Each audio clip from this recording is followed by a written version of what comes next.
Excellent. So, residents of Kajiado North Constituency, my name is George Mugo, a.k.a. JiJo, and I'm running for Member of Parliament, Kajiado North Constituency 2022. And people have been asking me, George, yes, you're a good guy, but what is your plan for the youth in Kajiado North Constituency? And maybe I can share just a few thoughts.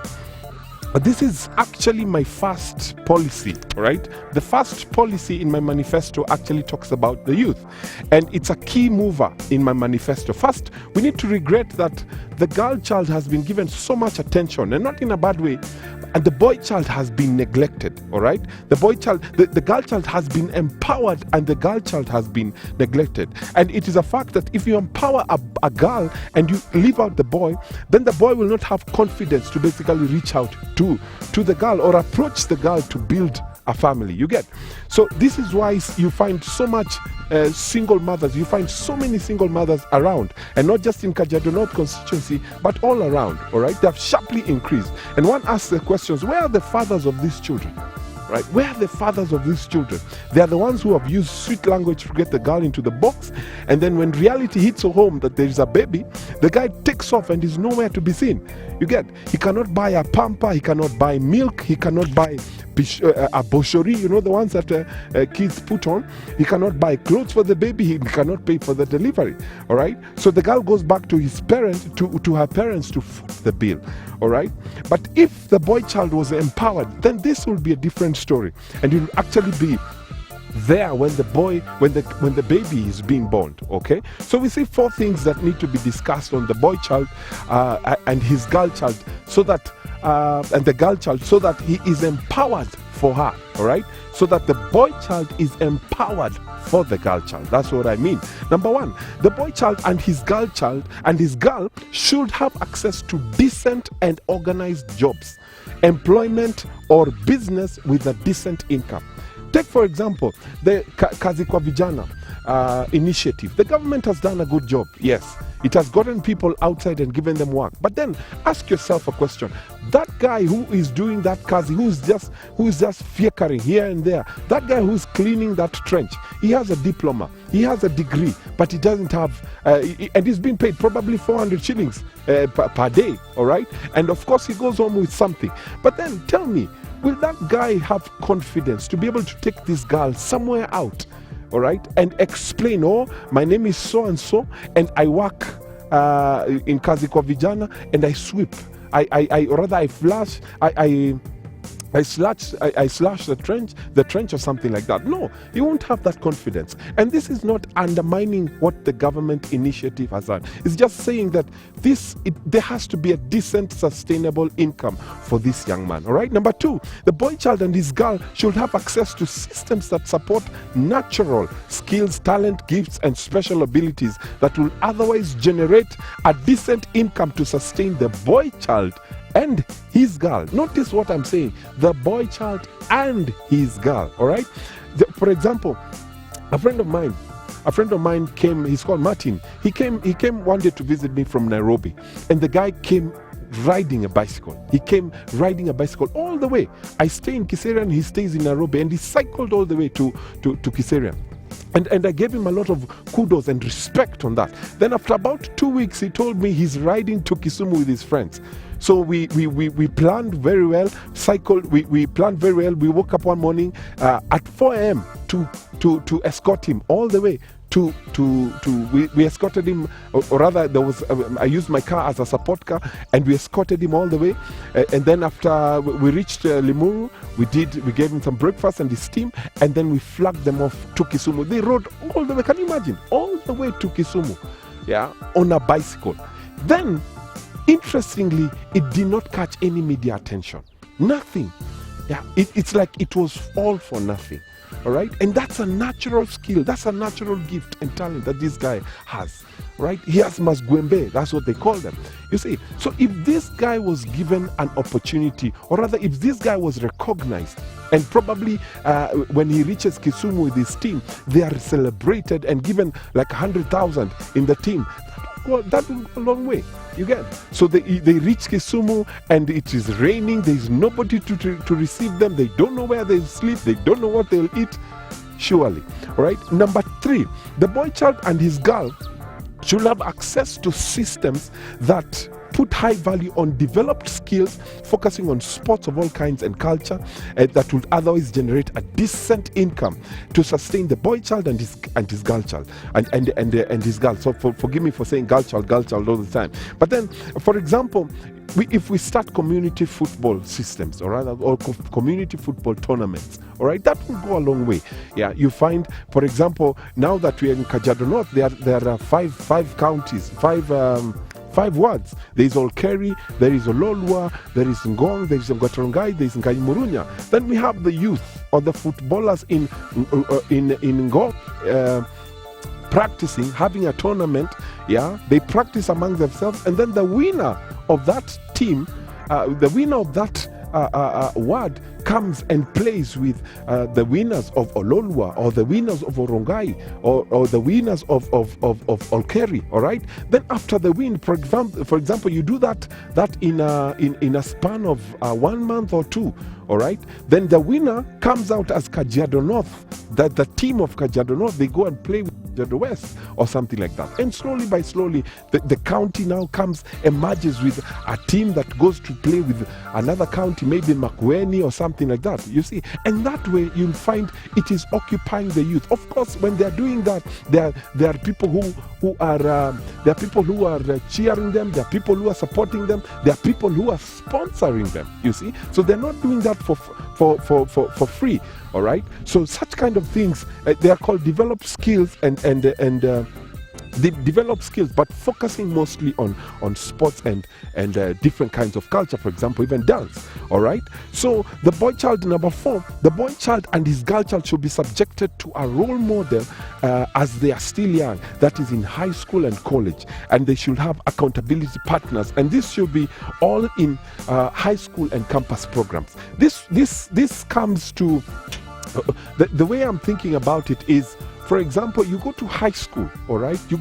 A child leaves primary school, class 8, and probably that time it would be junior secondary or something like that. Yeah, junior secondary. That is grade 7, all right? Grade 6. Okay, they graduate from grade 6, then they go to junior secondary. When they go to junior secondary, let them find somebody who can mentor them, somebody who can be their father, all right, while in school, somebody who can be their mother while in school. It happens mostly in girls schools, all right. So that can be extended to the boys' schools and made mandatory, so that when you register in the school, or when you get oriented in the school, one of those people who is orienting you is somebody who is more senior than you, all right. So that way you'll find a consistency in behavior, you'll find a consistency in culture. Somebody will behave in a particular way so that they inflict, or rather they help this young man who is coming into school be able to advance or rather be able to advance basically in the system and grow up to be at least somebody that they can be able to depend on in that particular institution and also outside when they grow. All right. So if I get an opportunity into the National Assembly, my biggest task and assignment will be to draft a youth bill. All right. A youth bill will define the details of what a youth would need to have. That is a decent job and decent employment, decent business, and a decent income. Mark those 4 things: a decent job, a decent employment, decent business, or a decent income. All right. Then what we have currently in the Constitution of Kenya, Cap 55, that's a youth chapter 4. The Youth Bill, Chapter 4 of the Bill of Rights, okay? Part 3 on specific applications of right. It says that the state shall take measures including affirmative action programs to ensure that the youth have access, relevant education and training. Have opportunities to associate, be represented and participate in political, social, economic and other spheres of life. Now, the question is, represented by who? Yeah? The youth participate, but they end up being duped, they end up being conned. Which other spheres are we talking about? All right, because here they talk about economic and other spheres of life. Which spheres of those? You see, which spheres of life are those? You see, so it needs to be direct. It needs to be a directed bill towards the youth. Part C, access employment. And the question is, which employment, which type of employment, which income is there? All right, is there job security? Is there medical cover? Such are the things that need to be addressed. And then part D, are protected from harmful cultural practices and exploitations. The Western culture has come to influence a lot of this through Instagram, through Facebook, through Twitter, through TikTok, and such kind of things. Some of our girls have a lot of ATT, like the 22-year-old guy who killed his mother, his father, and the two kids, his two brothers. Investigation, and it is in the media. All right, it's called public knowledge. This guy it is said that he was watching Killing Eve. That's a series, and you know, a series is like a movie that is 24 hours. Okay, it doesn't stop. So the program got into his mind, and then he decided to activate it. He decided to just happen. All right, why do we allow that? And thank God there is this guy called it's called the media police, Bwana Ezekiel Mutua, who is doing quite a great job, quite a commendable job. You see, so such things is what you're wondering. The bill is there, but it is actually not happening. All right, let's have an entertainment bill, for example, that will ensure people like Njugush, people like Akina Abel Mutua, all right, people like Akina Makoha, yeah, people like Akina Shiti, Akina Justus Morome, okay, get paid well and funded so that they sit down, write a movie script, all right, they actually write down a movie script, a series script, or a documentary script that will employ talented youth who will otherwise earn a decent income to be able to sustain their lives and the lives of their families. All right, so for example, one of my thoughts was, you see here we have Ngong Hills. We have Ngong Hills right here, and Ngong Hills is if you look at Hollywood in the States, Hollywood is in California. Is it California or something like that? Is it? I think it's in okay, it's in Hollywood. All right, when you see the movies, you see a big banner written Hollywood. Why can't we have something like that? But not Hollywood. Of course, there is Hollywood, there is Nollywood for Nigeria and other Indian entertainment enterprises. Okay, but why can't we have our own? We call it Bantu. All right here in Ngong Hills. Okay, and then probably around there we get land, because there's a lot of land in Kajiado. We get investors to come, and they invest in places, in studios. They invest in great equipment, or great companies, okay, that can be able to employ the youth. Okay, for example, let me give you just a clean example. I understand how entertainment industry works. For example, if there is a script, okay, a script like this one's for Selena and the Wax, all those all those programs come with a script. Okay, that script has got different people. That script has got actors. That script has got makeup artists. That script has got caterers. That script has got props. That script has got drivers. That script has got people who write, they're called directors. They write the script. There's got producers. That it has got electricians. It has got stuntmen. It has got licenses, places where people who go to do the logistics and such kind of things. So you can find a script, just one script like this, which has got probably about 100 pages or so. Excuse me, it has got almost 100 pages or so. You find this script can employ up to 50 or even 100 people, and all these are youth men. You get?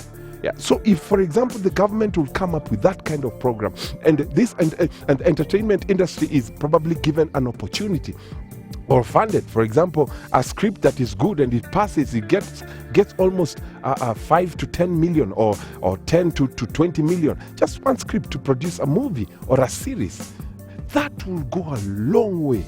That will go a long way to employ the youth. You get?